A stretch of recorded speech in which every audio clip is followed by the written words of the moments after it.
Meanwhile, the biggest game of the NBA season, maybe the biggest game in the history of the New York Knicks, is now less than 24 hours away. Game 3 will take place at the world's most famous arena, 10 blocks from where I am sitting. Now, I checked this morning. The cheapest seat, none of us here can definitely afford that, about $10,000.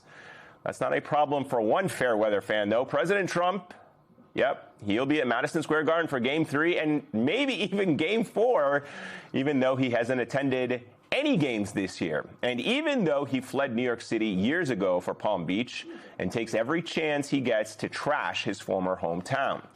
For Games 1 and 2, fans pack the sidewalks outside the Garden, but that will not happen tomorrow. Watch parties outside the Garden have been canceled for the president's security.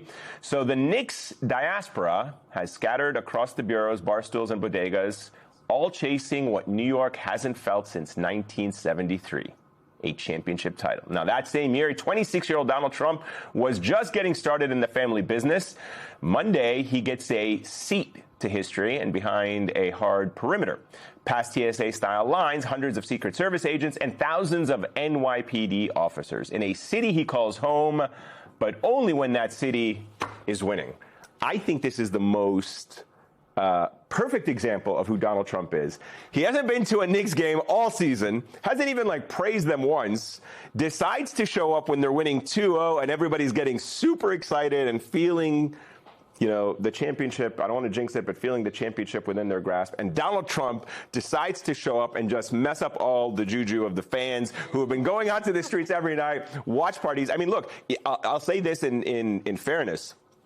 The rowdiness outside Madison Square Garden got a little bit out of hand in the playoffs earlier on. Mamdani and the NYPD commissioner, I think it was the commissioner's decision to cancel those watch parties out of safety for the crowds. But then as the Knicks continued to make it on in the playoffs, they decided, you know what, we got to bring this back. We have to have this. It's such an important part of the atmosphere. It's creating so much energy in the city.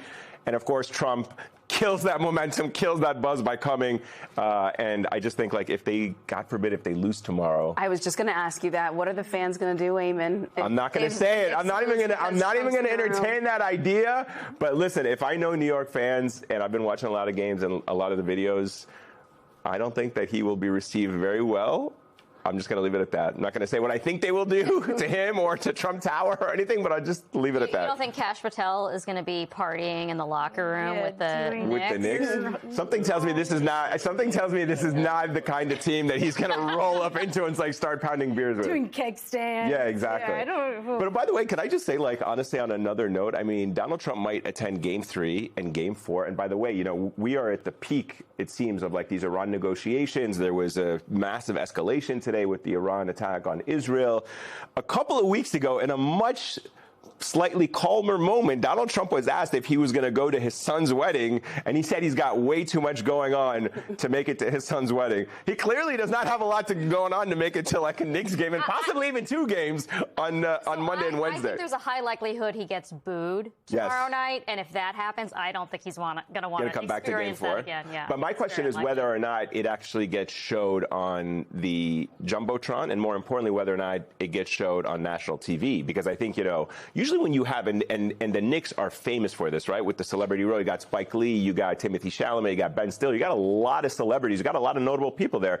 I think it's going to be interesting to see whether or not the producers of the NBA Finals show Donald Trump in the box. I assume he's not sitting courtside. They're going to have to show him at some point. They have. Well, I'll tell you what, Mamdani's reportedly going as well, and he's sitting in the cheap seats. He's not going to be sitting courtside or in a VIP box. That's why Trump's going. He just wants to hang out. Yeah, with Mamdani, right? Have a hot dog. That's it. He just wants to hang out with his bro. Yeah, exactly. I feel like Mamdani's going to be avoiding him.